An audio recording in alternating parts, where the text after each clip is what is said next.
Alright guys, sa mapagpalang araw sa inyong lahat, meron na naman tayong reaction video. Teenager na umano'y pumatay sa OFW na si Jollibee Ranara. Hinatulan na ng quiet court.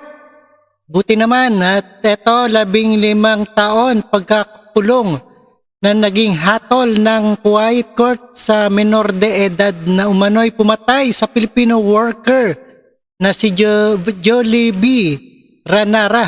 At panoorin po natin itong paghatol sa Kuwait.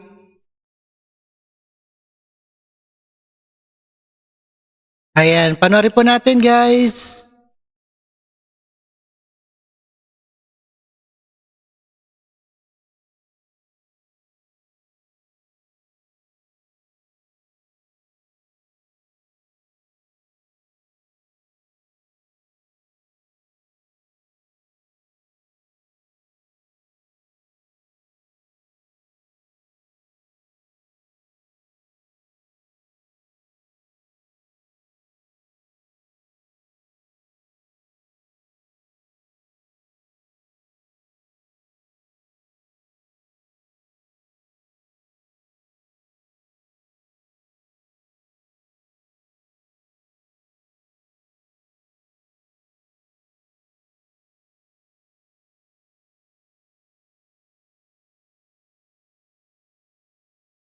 Alright, yan ang hatol guys, 15 taon na pagkakabilanggo ito sa menor de edad.